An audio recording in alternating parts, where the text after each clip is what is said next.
Okay, today we're going to be talking about repairing vintage toys that used a cable control, and there's lots of them. And the most common problems you're going to have with any of the vintage cable control toys is, well, by this time when they're 60 to 70 years old, there's going to be a lot of problems. But one of them, which this one doesn't have, believe it or not, this is considered in good condition. A lot of times you're going to find that there's rust between the piano wire, which moves inside this outer flex cable.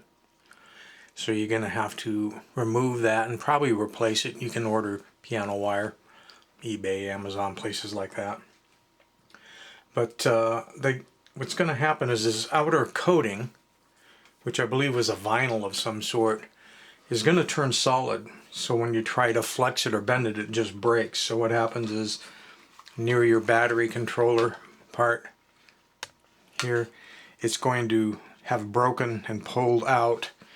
Where it enters the toy, it's going to have broken because that's where it gets flexed a lot, and everything's going to break out. And then somewhere in the middle, because you're not going to run this thing in a straight line, it's going to break, and that's going to lead to the electrical wires, which in this case are two green zip wires, which have gone completely solid with age. When you flex them, then they end up breaking. So electrically your toy won't work, and mechanically your toy probably doesn't work. You see there's a bit of a bend on this one where it enters the battery box, but we're not going to do much about that today. So trying to find a proper sleeving material for this in this day and age is kind of hard. Now some of you that are into 3D printing are thinking, well, what about a Bowden tube? Well, the problem is we need a minimum of 3 millimeters on the inside diameter, and if you want it to look like the original toy, you only want about 4 millimeters on the outside. So that means the wall thickness of this sleeving is going to be, you know, less than half a millimeter, and that doesn't fit Bowden tubes. If you get a 3 millimeter Bowden tube, then the outside is going to be between 5 and 7 millimeters, depending on which brand and what you buy, and it's not going to be very flexible. One thing you can do, though, if you can't find the proper material, which I finally did, I think, we're going to find out, is you could use long pieces of heat shrink tubing. That's not going to look right, but it will hold the electrical wires and the flex cables all together, and the toy could become usable again. You're going to need to disconnect the cable from one end or the other. In this case, I chose to disconnect it mechanically from the, in this case it's going to be a car. And here you can see in this end up here you've got a steering wheel which turns a flat gear, which can pull and push on that little piano wire. We're going to unsolder these two green wires, which are the power, because we have to replace those electrical wires, since, as I just explained, the green wire is completely solidified, and anytime you bend it, it's just going to crack and break. And then re-sleeve it. Now when it came to the re-sleeving, I was able to finally find from a vendor in China some 3 millimeter on the inside and 4 millimeter on the outside red, like vinyl tubing. When you search for it, I'm going to bring you closer, so hang on here. When you search for it, like for example on eBay, they're going to put all kinds of search terms in there because they don't know what you're looking for. This is 5 meters, the shortest length that they sell. Not very expensive, as you can see. You can select colors. They've got red, yellow, blue, and black. This seller anyway. And then you select the size that you want. They've got a lot of different sizes under that. And that's where I finally found it. And you would have thought it had been easy to find, but no, it took almost a week to find, and then it took 3 weeks for this stuff to get here. So there you go. You should be able to search for it if you need to repair one of these. So let's get back to the repair job. Let's lock ourselves in. I've got a soldering gun heating up here. I want to take those two wires off the switch in the inside here, if I can. Get that one off. And I got that one off. Okay. And since there's no way we're going to save that wire, there's no way it can be used, it's too brittle. Just going to kind of cut the old boogered end out of there. And let's try to get all of this old crap off of here.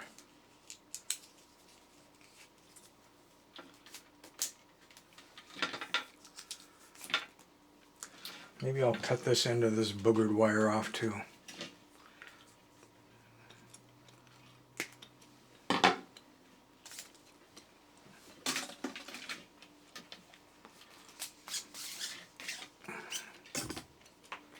Just solid. You bend it, it breaks. Let's get that in the garbage. And see if we can get this other half out of here. There we go. There we go. So I didn't have any zip wire to replace that electrical wire with. But I did strip down a USB cable and remove some of this nice flexible stuff. My hope now is to solder these two ends onto here, onto this end, and then start feeding the new sleeving over the whole thing. We're going to see how that goes. It's not an easy thing to solder to piano wire. In fact, this toy was originally soldered, this connection inside the car and the connection inside here, they'd used acid core solder, which you sometimes have to do when you're trying to solder stuff like this. The problem with acid core solder is it's, by the name implies, it has an acid base, and it continues to eat away at the metal year after year and never really stops. It just keeps eating, so things kind of fall apart eventually.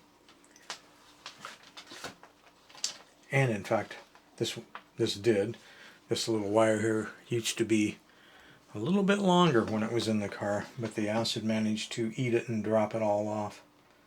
So I'm soldering up the ends of my two new wires, and I'm going to try to see if I can get them to stick to the piano wire where the acid core used to be.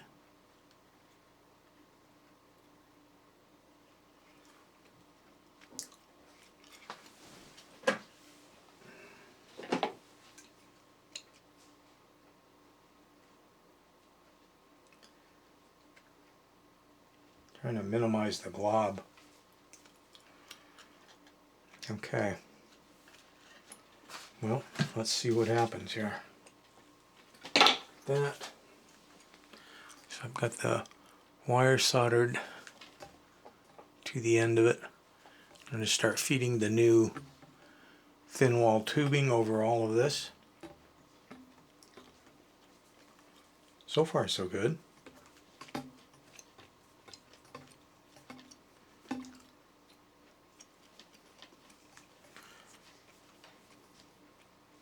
Can't really hold on to this green stuff. It's slick. I wonder if I wrap some tape around it, if I could hold on to the tape.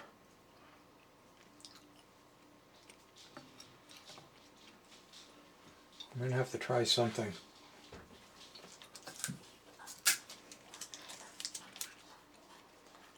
I still got a long ways to go.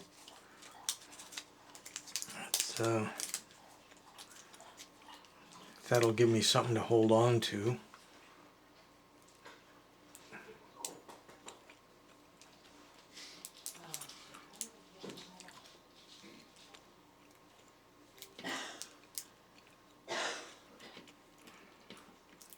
Okay, it's going.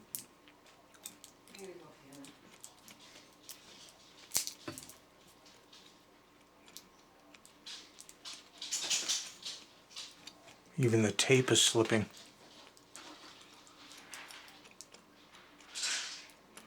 May have to retape it.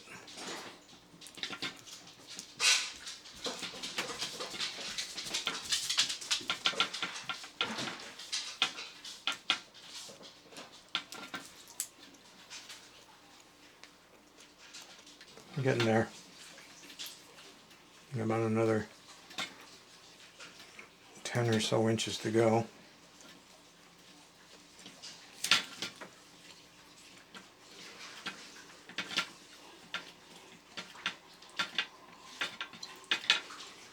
I think we're going to make it.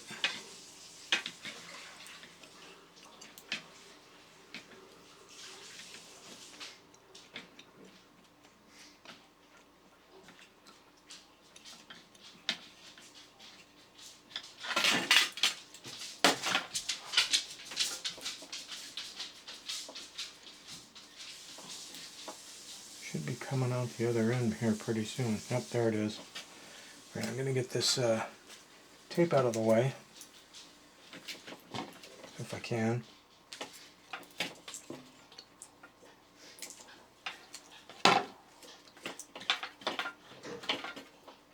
I'm going to have to take a knife to that.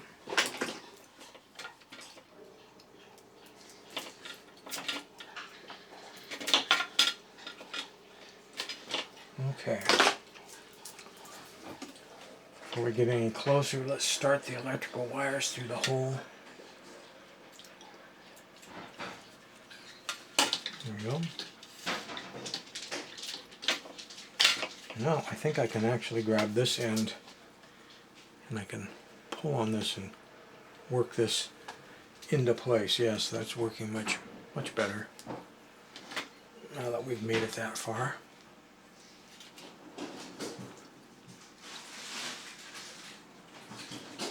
Perfect.